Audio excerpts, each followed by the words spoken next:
সকাল বন্ধুরা, দেখো আজকে আমি চলে এসেছি সকাল সকাল ঠাকুর ঘরে। জয় ভবানী।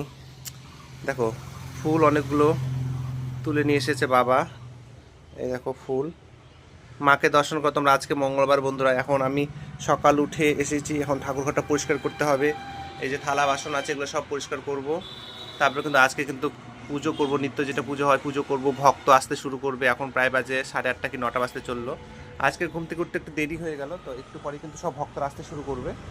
তো আমাকে এখন রেডি হতে হবে, কারণ ঠাকুরঘরটা পরিষ্কার করতে হবে আমাকে। এই দেখো ঠাকুরঘরের অবস্থা। মা কিন্তু সকালবেলা ঠাকুরঘরটা খুলে দিয়েছে। তোমরা সবাই মাকে দর্শন করো। আগেই ভিডিওটা আমি করে নিচ্ছি, কারণ পরে আর ভিডিও তোমাদেরকে শেয়ার করতে পারবো কিনা, দেখাতে পারবো কিনা। লোকজনের অনেক সমাগম হয়, অনেক ভিড় হয়, তখন একলা হাতে ভিডিও করা, লোক দেখা সম্ভব হয় না। তো এখন আপাতত তোমার আর এই ফুলগুলো আমি মালা গাঁথবো। বাবাকে বলেছিলাম যে বেশি করে ফুল নিয়ে আসতে, মালা গাঁথবো। তো অবশেষে কিন্তু ফুলগুলো নিয়ে এসে দিয়েছে। এখন ফুলগুলো মালা গাঁথবো, আমি কটা ফুলের মালা গাঁথবো, এটা পুজো করবো। তো মালা গেঁথে মাকে পরাবো আজকে। তো সেই জন্য সকাল সকাল আমি উঠে গেছি। আর এই যে দেখো আমার বাড়ির চারপাশটা তোমরা দেখতে চেয়েছিলে।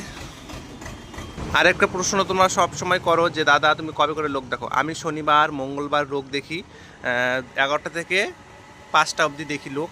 শনিবার অথবা মঙ্গলবার এই 2 দিনে আমি লোক দেখি। আর আমার বাড়ি হচ্ছে তোমার হচ্ছে মালদা যদি তোমরা চিনে থাকো তাহলে পাকুয়াহাট কামারডাঙ্গা। এটা কামারডাঙ্গা রাস্তা। দেখো এই রাস্তাটা গাজল যাবে, আর এটা আমাদের পাকুয়া যাবে এই রাস্তাটার দিকে। তোমরা সবাই মাকে দর্শন করে নাও। দেখো আমি ফুলের মালা কাটবো এখন, স্নান করবো।